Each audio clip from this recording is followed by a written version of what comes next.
Oh, here's your Backstage pass. Right, quiet on the set. Action! Welcome to Sedona's Backstage Pass with Shondra, presented by the Doll Restaurant Group. This is your inside look into culture, curators, and creative artists.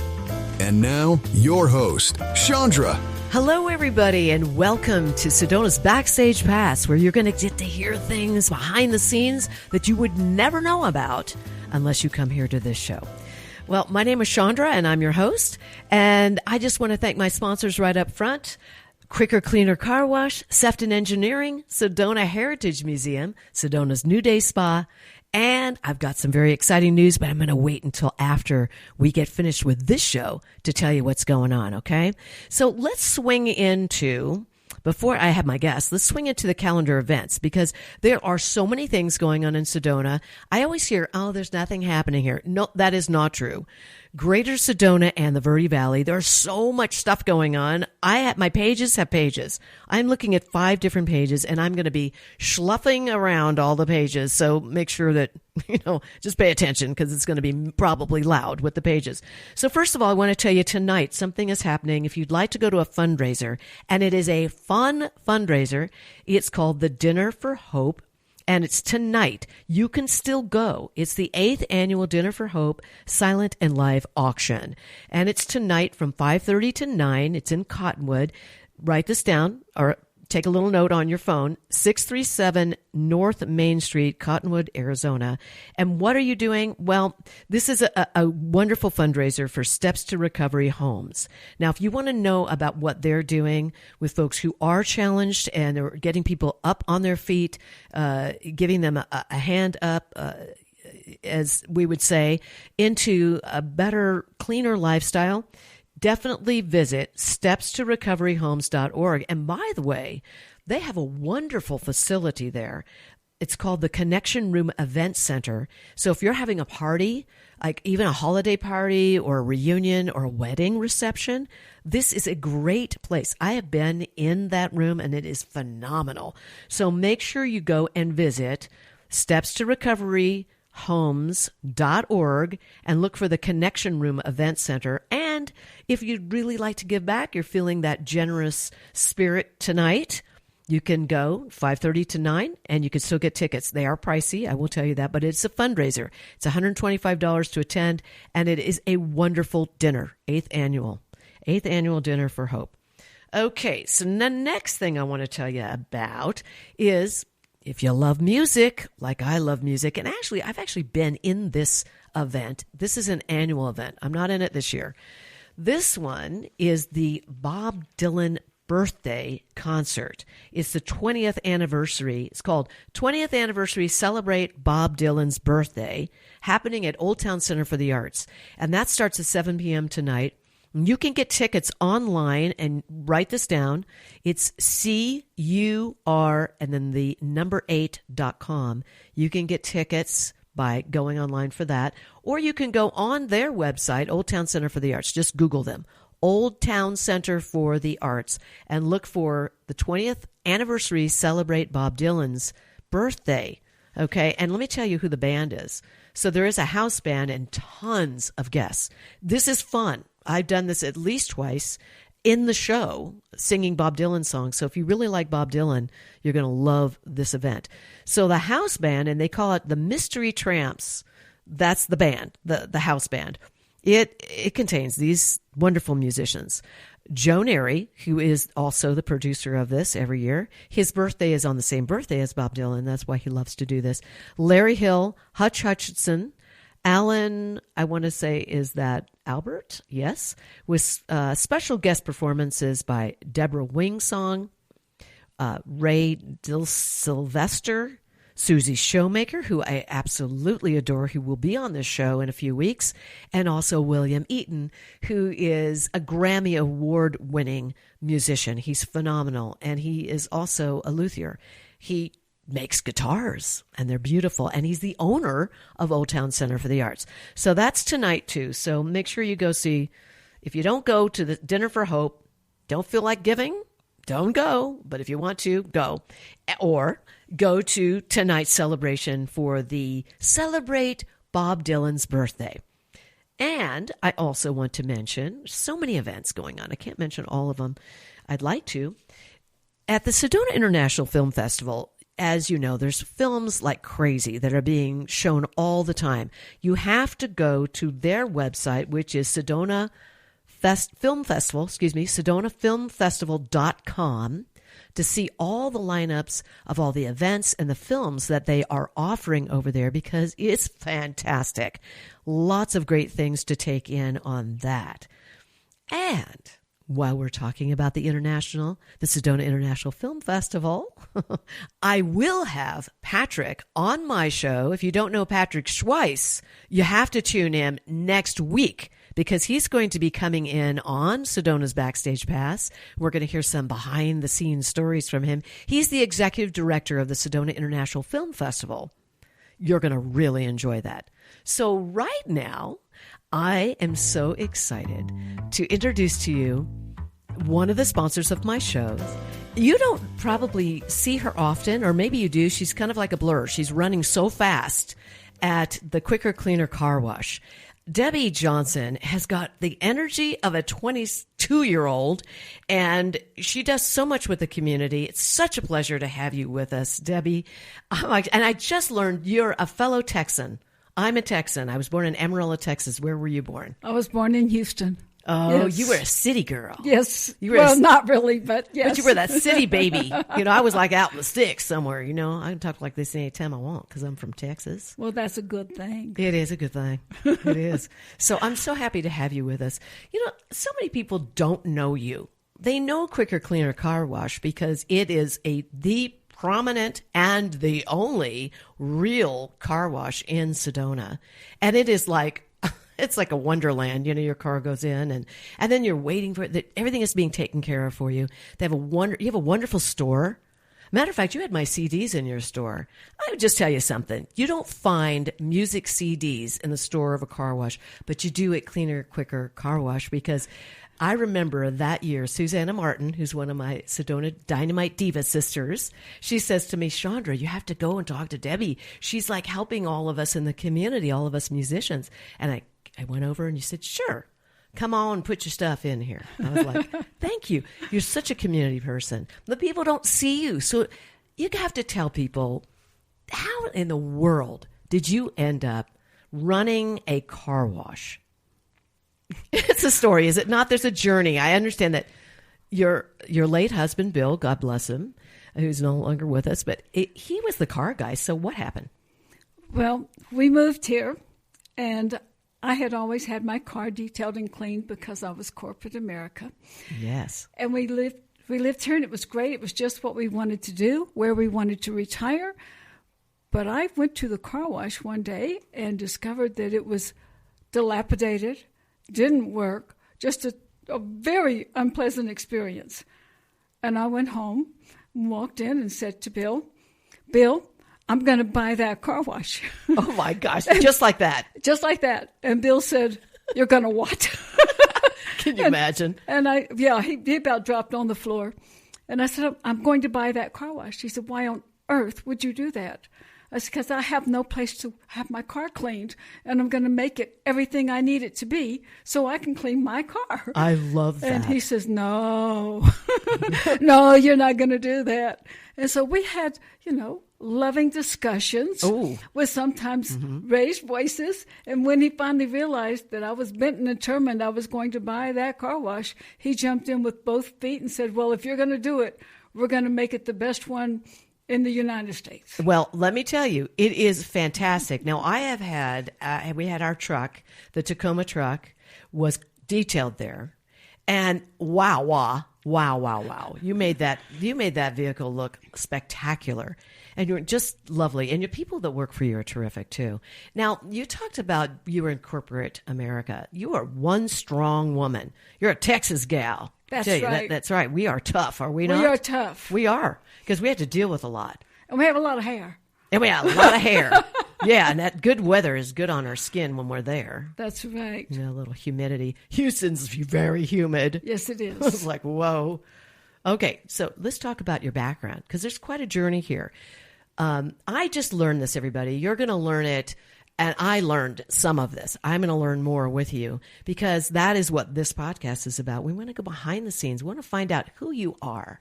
You're the woman who has and runs this fabulous car wash, but you have a journey. You actually started off, you went to college at the age of 16. Tell us about that experience.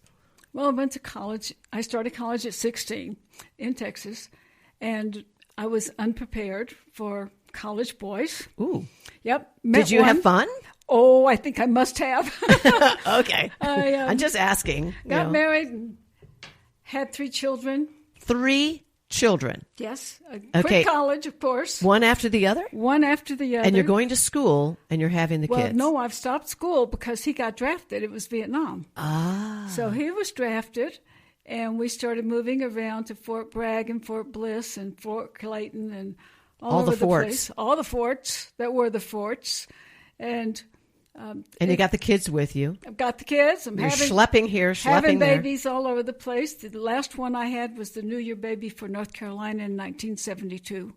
Wow. And you said that's enough. I said that's enough, yes, Right. with everything. I said that's enough with all of it. You were done moving, done with the husband too? Yes, done with the husband. The only thing I wasn't finished with was my kids. Good for you. And so my kids and I ended up in Denver, Colorado, where I decided I needed to go back and finish my degrees. I ended up with associate's degree in finance. Wow. A bachelor's in business management with an emphasis in extractive industry finance, and decided I was going to be an oil and gas expert. I picked up a minor in earth sciences, went on to get a master's, and I was one of the first women in the oil and gas industry. You are something. I had no idea. How many of you know that the woman that owns this car wash that you are going to, and I hope you're going to it because it's fabulous, has this huge background. I mean, you have degrees, and you're in the oil business at this point, and you got 3 children. How old are the kids now when you've completed all this schooling? Oh, they were like 7, 8, and 9. 7, 8, and 9? Yes. Holy Toledo! That is just like, and you're juggling like crazy. Oh, juggling, juggling. Yeah, this is why all that training. Yes. This is why you're so good at what you do. And so now what happens? So now you're in the oil business. I was in the oil business working for a company owned by General Electric, back when General Electric was the king. Uh-huh. And General Electric had the most amazing educational system for their high potentials. So they test at that time every employee.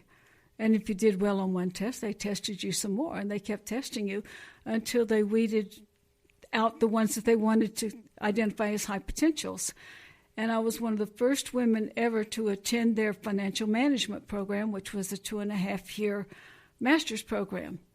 Wow. And going back and forth between Crotonville, Connecticut, and Denver, Colorado, and getting that done. Incredible. So that was the most exciting, wonderful thing ever. I mean, even though I had the 3 kids I was juggling, I had a new marriage and my career, but it was the most exciting thing in the world. The education that they provided was unbelievable. What a blessing. Fantastic. Yes. So now you're doing schooling there, and then what happens? Well, eventually GE discovered that an independent oil and gas company wasn't going to make it for them. Unfortunately, I was responsible for writing a white paper for Jack Welch about the future of natural gas. Wow. And in my report, I said, there's no growth here at that time. The price of gas will be $1 an MCF for like at least 20 years. Because there's so much of it, and the investment to get it out of the ground is so extremely high. So I left GE. They offered me 3 positions, like in horrible places to be moving my kids. Like where?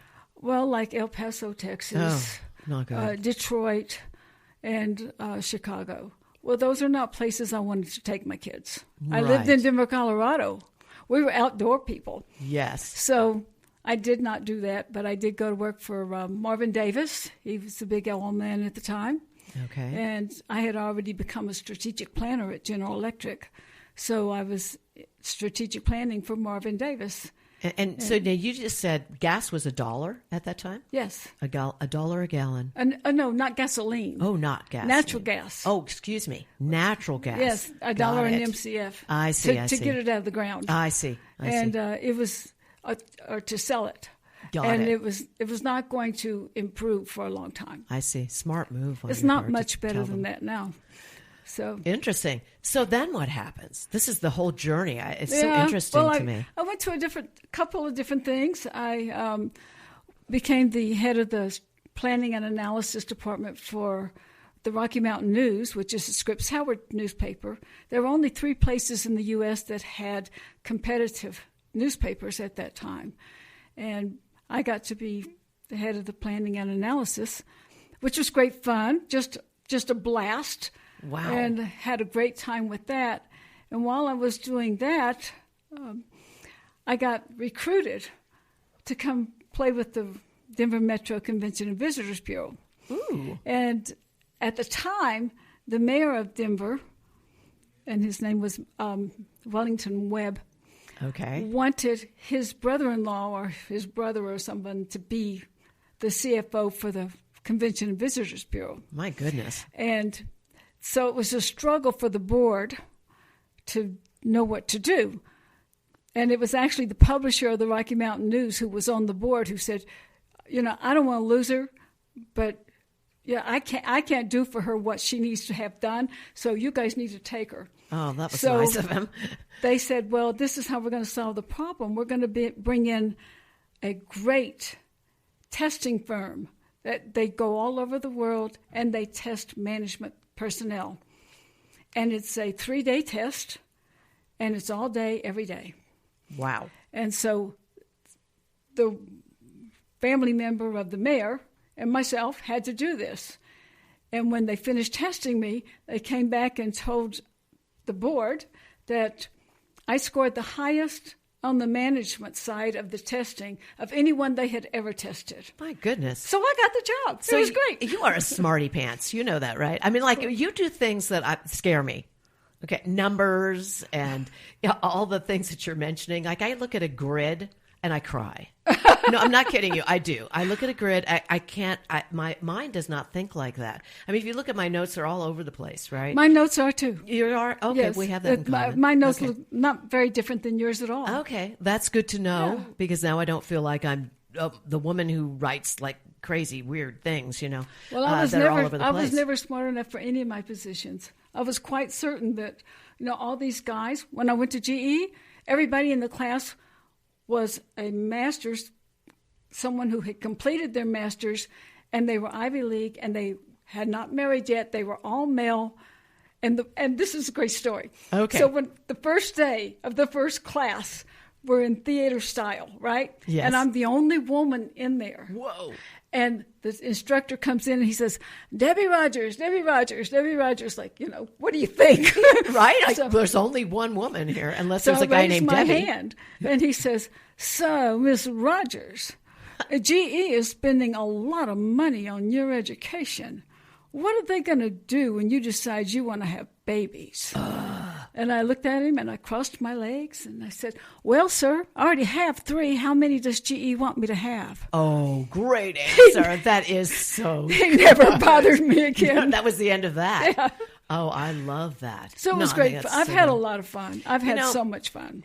It just kind of makes me go back to something that I actually was talking behind the scenes before we were on the show with Lisa Dahl, who's a good friend of yours. Yes. And just talking about how difficult it is for women in these kinds of things. Go back many years. It's still difficult, but go back many years. And like, you're the only woman in this entire group, and they're all Ivy League and all that. That'd be a little intimidating. Were you intimidated, or was like, Oh, no, I was intimidated like crazy. I'll bet. I mean, I would have. I was sure they were going to figure out I was a phony. Oh, you had imposter syndrome. Okay. I understand imposter syndrome. But you were so good at all the testing and everything. It's like, it's amazing to me. Not that it's not amazing to me like, oh, Debbie. No, I'm just saying it's amazing that anybody can get through that. And here you did it. You did it. So now, all right, now you're the CFO of Grayline Bus. Tell me about that. This is a completely different. This is a different world I went to. They hired me away from the bureau, and they were the world's largest and oldest touring company on 5 continents, all over the world. Goodness gracious! And they had a kind of a mess on their hand, and asked me to come in and fix it. And I said, okay. So they actually had just decided to move the company to the headquarters to Denver. It started out in the Empire State Building. Oh my gosh! And then it moved to Chicago, and then it moved to Dallas, and then it moved to Denver. And it's over 100 years old. I mean, it's been around for a long time. Wow! So I went there, and I had another blast of a great time, and just one fun thing after another. Very blessed. Got to travel anywhere I wanted to go and do anything I wanted to do while I was there for as long as I wanted to stay. I mean, what could be better? What a great gig. Yeah, it was a great gig. It was a great gig. And now the kids are growing up now. They're in their teens now? Oh, no, they're starting college, okay. graduating from high school. My husband came down with acute myeloid leukemia. We'd been together almost 30 years at that point. Wow. And he came home one day. We were living up in Elizabeth, which is up on the top of the Palmer Divide. It's on the eastern side of Denver, but it's 1,000 feet higher.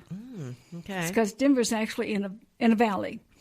And so we had this little ranchette.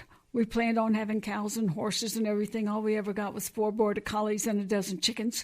But they were great border collies and wonderful chickens. Wonderful. They all had names, and they sat in my lap and laid eggs, and it was great. Oh, my gosh. And what a great it was great crazy. life. It was crazy. That's so and cool. he came home one day and said, acute myeloid leukemia. He just said that to you? Yeah. Wow. And I knew something was wrong because he said he wasn't feeling well. And I said, well, we'll make you an appointment. And, he had never had an appointment. And he said, okay. Oh, boy. And so he came home and said acute myeloid leukemia. We went to see the oncologist, and they said, it's really bad, the type of this disease that you have. We think 6 weeks. And my goodness. Wow. That was like stage 4. He said, what are we going to do? I said, we're going to fight this together. Yeah. And we did. We fought it for 2 years. Oh, my goodness. I did all the nursing. I resigned from my job at Grayline 6 times. Wow. 6 times they refused to let 6 me times? resign. Yeah. They wouldn't let you go. No. It was like, no, you can't go. You can't go. You can't have a life. No. You have to be with us. They paid me half time to review their books and their strategies once a month. Wow. Okay. Wow. So I did that, and took care of all his ports. I gave him his chemo. Gee. We went through bone marrow transplant, stem cell transplant, radiation, everything. And we had 2 incredibly wonderful, amazing years together that just the friendship, we'd always been good friends, and we'd always built things together, but this was a whole different level. And when he passed in my arms. Oh, my And goodness. it was such a blessing that God let me do that. It was truly amazing. Wow. And I really thought that part of my life was over. I really did. I was going to say, because you did remarry again, and that was Bill. Oh, yes. And so, I think to myself, maybe you're done. Because you took care. I was. Yeah, you took care of a man you were with for almost 30 years. And then you went through a lot. And it wasn't a small thing. It was a big deal. Obviously, a family and family from another marriage and all of that. And now you meet Bill. Oh, Bill was unbelievable. Bill had been a very wealthy man. And he had been involved in a Ponzi scheme.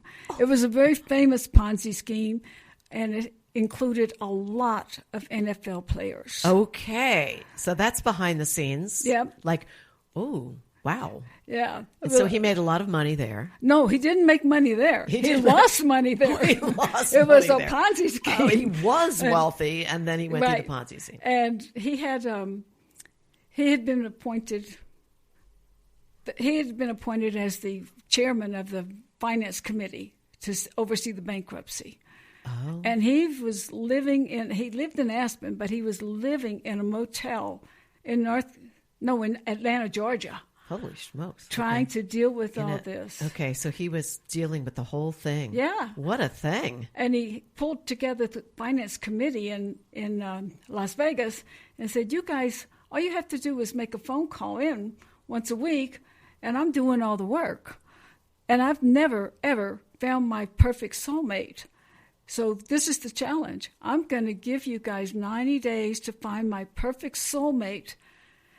And if you don't find her, I'm going to quit, and you guys have to take this job. Oh, my gosh. Okay, now, we have just run out of time. Okay. Which reminds me, you're going to be back next month. We are going to talk about this. Okay. This is a good subject. I am so excited to hear about this whole thing with you and Bill, how you met and all of that. So, first of all, thank you, Debbie. Debbie Johnson, Quicker, Cleaner Car Wash. Make sure you go over there. And if you do see Debbie, and it will be a blur, she's going to be running back and forth. She'll be there, she'll be here, she'll be there. Just try and call Debbie, and you can't find her. She is so busy. So thank you, Debbie, so much for taking your time out. Thank you for being a sponsor on Sedona's Backstage Pass. It's such a pleasure to have you here. Well, thank you for inviting me. I'm so proud of you in this show. It's so great. And by the way, the Day Quilter Society was fabulous. Thank you. Thank you. Thank you so much. Bye-bye. And now a word from our sponsors. You've explored the trails, stood in awe of the red rocks. Now discover how Sedona became Sedona. The Sedona Heritage Museum tells the story of Red Rock country, from ancient cultures to today's vibrant community. It's interactive, family-friendly, and open year-round, indoors and out. Sedona Heritage Museum, preserving and sharing the soul of Red Rock country. Plan your visit at sedonamuseum.org or call 928-282-7038. Need a clean car fast? Come to Quicker, Cleaner Car Wash. We'll have you sparkling and back on the road in just minutes. Whether you're after a quick shine or a deep clean, you'll get top quality service, eco-friendly soaps, and smiles all around. Drive up, shine up, and feel good, all without slowing down your day. And look like a star in your car. Located in West Sedona on Highway 89A. For more information, visit quickercleanercarwash.com. Do you hear that? Do you know who's in the studio right now? Okay, it's the Fiddler on the Rock, Tyler Carson. You've seen him around Sedona. I'm sure you've heard him in concerts. If you haven't, you got to see him. But I've got him right here on Sedona's Backstage Pass. So let's talk to him right now. Thank you so much, Tyler, for being here on my show. This is awesome. Thank you so much for being here, Tyler. I am so excited to have you here on Sedona's Backstage Pass. Oh, Shondra, it's such a treat to be here with you at last, and thrilled about your new show. Oh, thank you. You got to come see it. Dead Quilter Society. You are up to some big things. I was at Posse Grounds when CBS was there filming. Oh, that was you. a magical day. Oh, was it ever? Yeah. And it was packed at Posse Grounds Park. It sure was. It was so magical. And you've got quite a story. It's been a journey. It's been a journey for sure. I mean, I've been to the top of Bell Rock playing my violin. I've flown an airplane over top of Bell Rock. I've done about everything I can imagine in Sedona, and we're just getting started. I know. How long have you been here? I've been here 6 years now. 6 years? Yeah. Oh, yeah. I didn't know that. I thought maybe it was 2 years or something. I was kind of sneaking, doing my own thing very quietly. I've been developing this whole artistic voice that's really come together. It's very much a full circle place for me here in Sedona. Yeah. Now, for those of you who have not seen the CBS piece, go to YouTube. I'm sure it's there, right? Mm-hmm. And Fiddler what on date the Rock, was that CBS. actually on? Well, you know what? They aired it twice. It went over so well. They put me in the best of, and I was right after, not Patsy Cline. Oh my goodness, Dolly Parton. It was amazing. There was a feature on her. So anyway, it was the day after Thanksgiving and the day after Christmas. Wonderful. Absolutely prime time. I was so honored and delighted. It was such a treat. Such an incredible thing. And Yes. you are really on social media. I see you all the time. You're always taking little clips. You do all the things that they tell you to do. Right? You know what? That's very organic. That's a friend of mine that's recently moved to town, and she's an incredible artist, and we're just having fun. And this is what I've actually been waiting for social media until this recent time. I'm like, it needs to be fun. It has to be joyful. And I'm just going out having fun, playing old country tunes. Like, I grew up playing country music as a kid, and people wouldn't necessarily know that. So it just feels great. I know. That is interesting, right? What's the difference between a fiddle and a violin? Well, that's a great question. Mostly a price tag. I can imagine. And honestly, that's the best way to describe it. It also tends to be used depending on the genre. So if you're playing anything trained like jazz or classical, that's a violin. If it's anything more folk-oriented, it's a fiddle. And the sound is a little different. Right. Okay. And is it the way you play it? But it's the same instrument. It's the same instrument. It's a different genre. But you know, the violin is very subtle, and there's the classical ones are designed to amplify and have just purity of sound, whereas fiddles have a lot more character in them. It makes you want to stop your feet. And if you play that on a Stradivarius, it doesn't work. I've played one on a Quinarius, which is as good. You know, it's like a $2 million instrument. It's like, no, you can't play fiddle tunes on this. That's amazing. Let's talk but I about loved it. I bet you did. Gosh, that's incredible. So let's talk about your background. You are classically trained. Yes. Mm-hmm. Like, how old were you when you started Well, playing? my first teacher in Canada, where I grew up, she had students that won the national classical competitions. And Wonderful. So when I was practicing for 45 minutes a day at 7 years old, she says, "Tyler, you're a very talented boy, but you're a little bit lazy." I'm like, oh, okay. I don't even remember this because I was so young. You know, this is the lore of the family.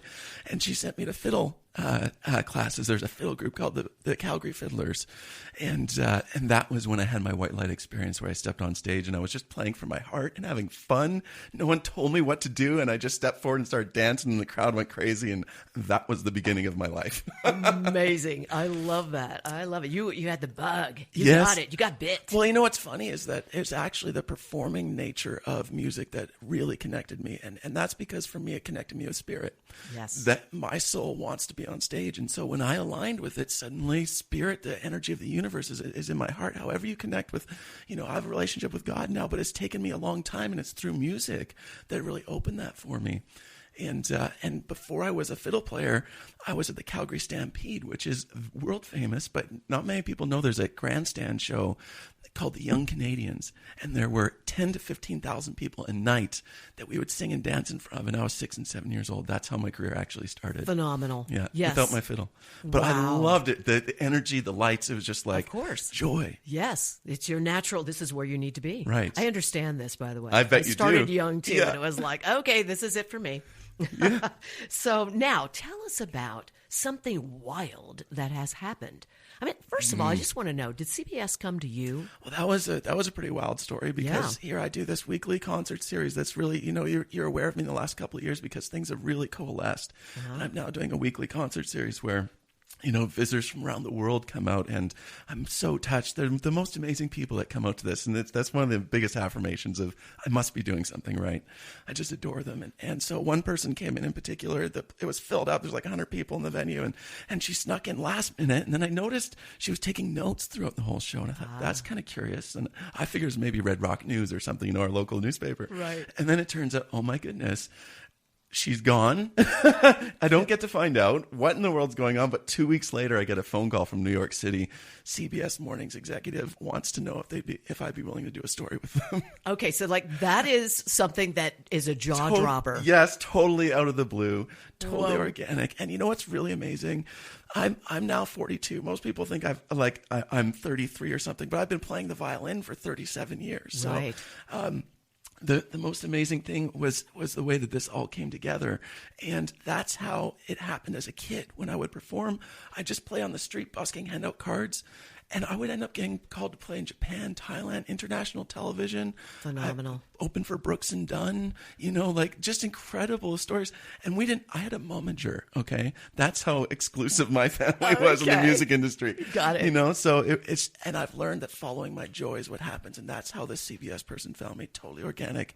It just must have been like a hotel concierge says, I've been hearing about this concert and you might want to go check it out.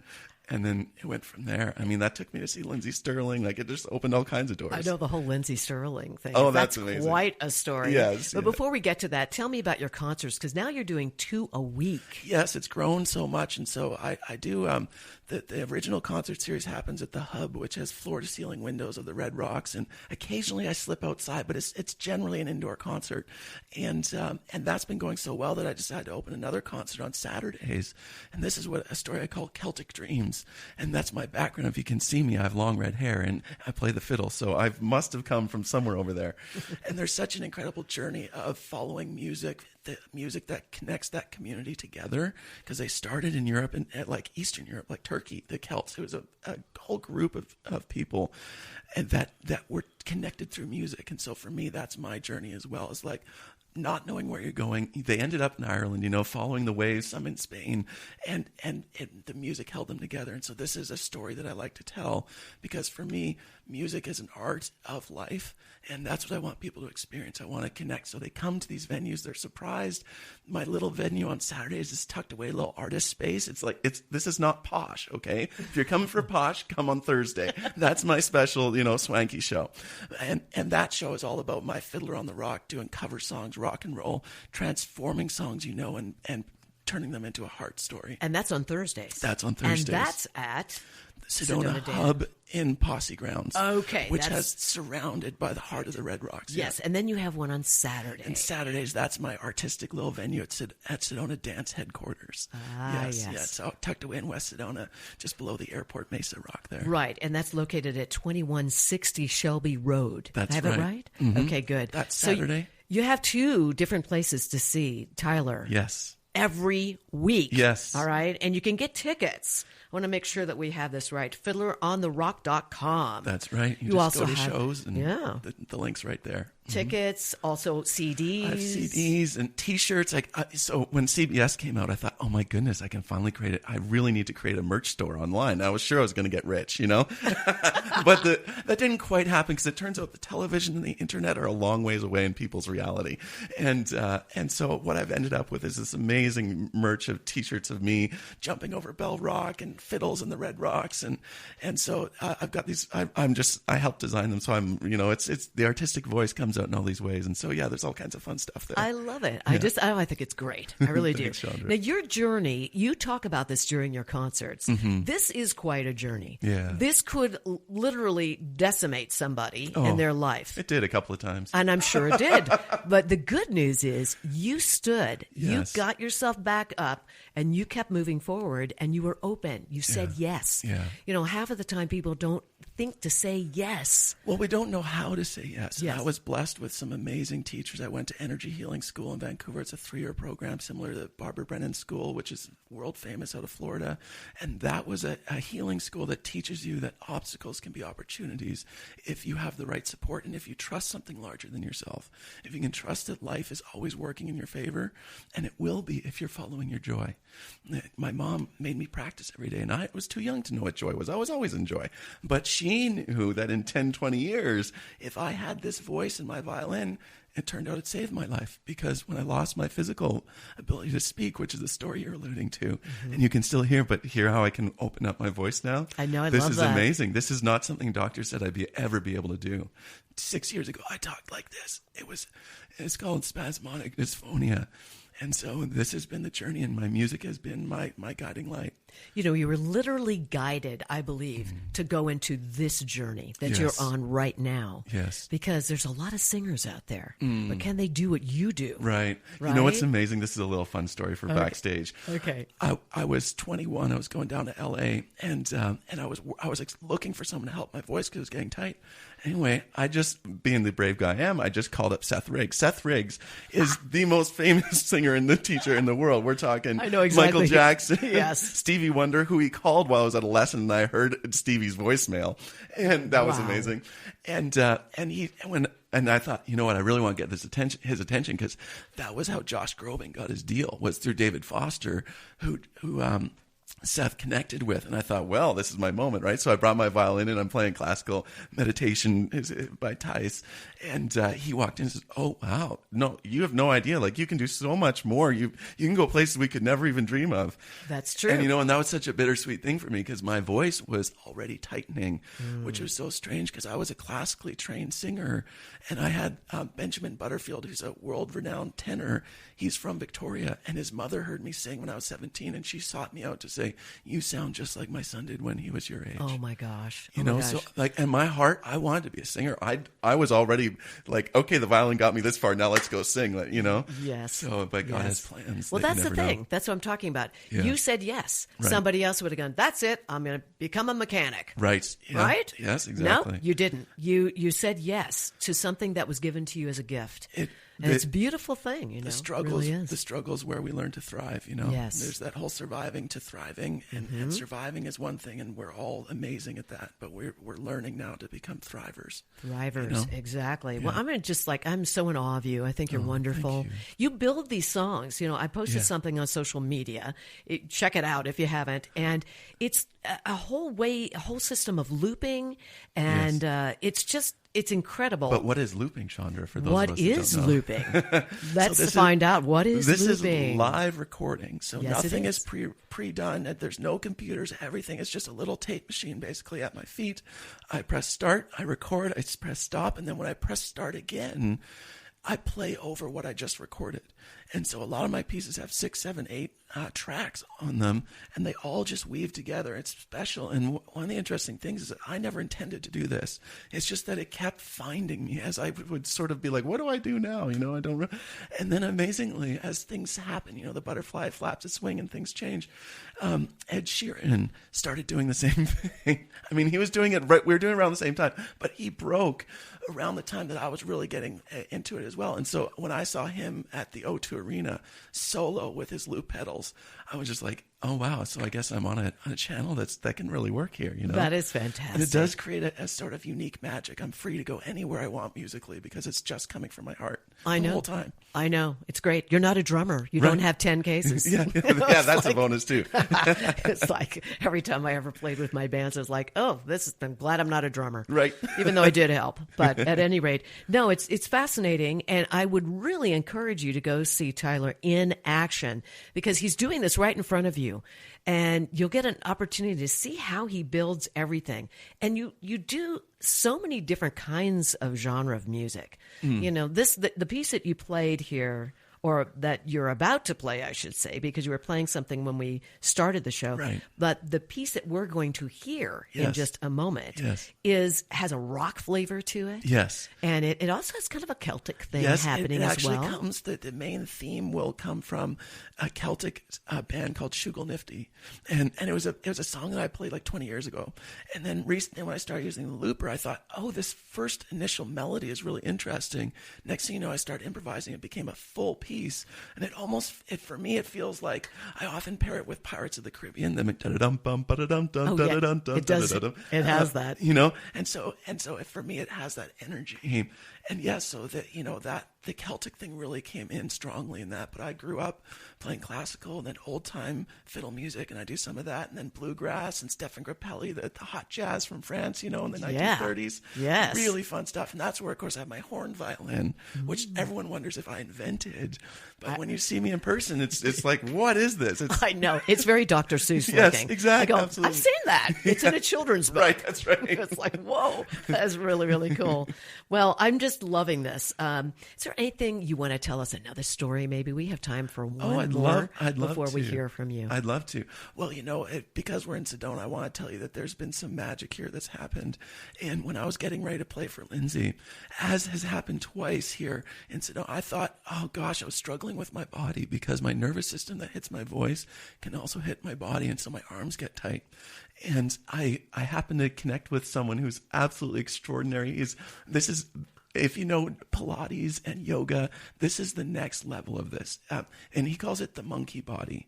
And it came because his teacher taught him a whole different way of being so natural in your body as a violin player. She was from Russia, and she had the most amazing violin teacher, who actually, not a teacher, he came to listen to her, David Oistrakh. He's world famous. She was 11 years old, and he says, what is there to say? She knows how to play the violin. So she was a savant, and this has traveled all the way through her teachers, through Drew, who lives here in Sedona, and out in Posse Grounds, he showed me how to reground my nervous system so that I could learn 12 songs in 3 weeks to play with Lindsay, live in front of national TV. Wow. No preparation, in an arena, totally cold.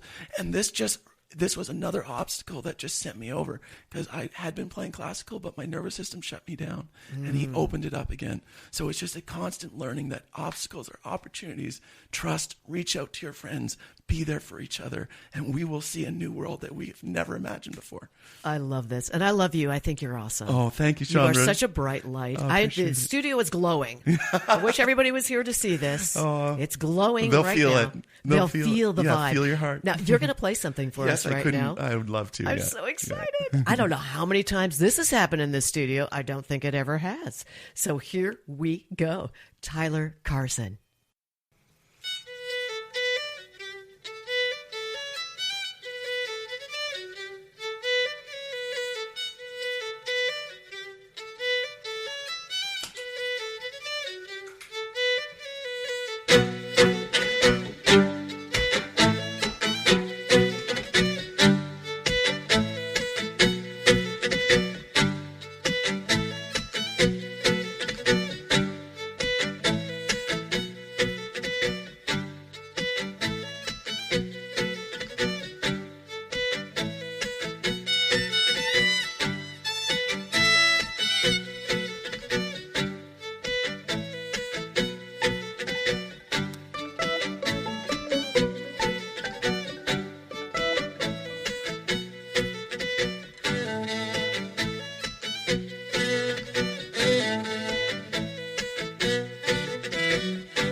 And now, a word from our sponsors.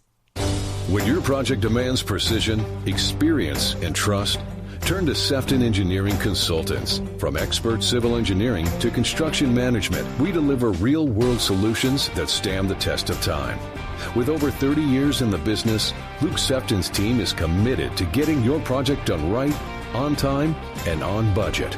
Sefton Engineering Consultants. Reliable, experienced, personal. Learn more at SeftonEngineeringConsultants.com. Take a deep breath and let it go. At Sedona's New Day Spa, your escape begins the moment you arrive.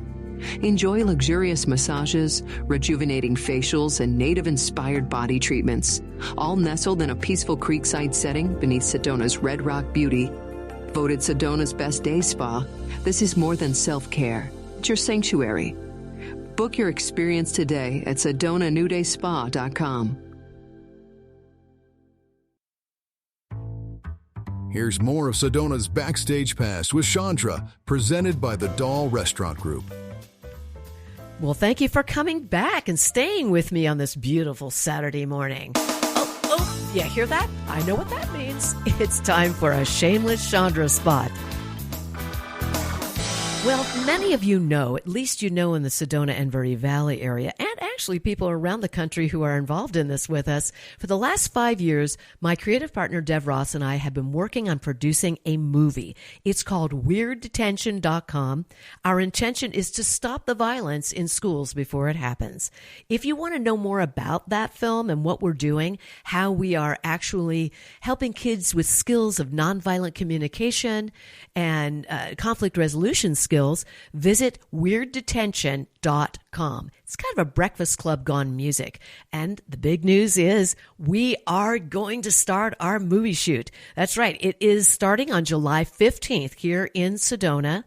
I am so excited about this because it's a long time coming. We go into rehearsals on the 15th of July, and by the 19th, we and our whole cast and our crew will start that filming. I'm just so thrilled. And let me tell you who the cast is. We've got two talented singer-actors, or I should say actresses, coming in from Los Angeles, who will be two magical divas. And our third magical diva is the very talented and beloved Susie Showmaker. Thrilling.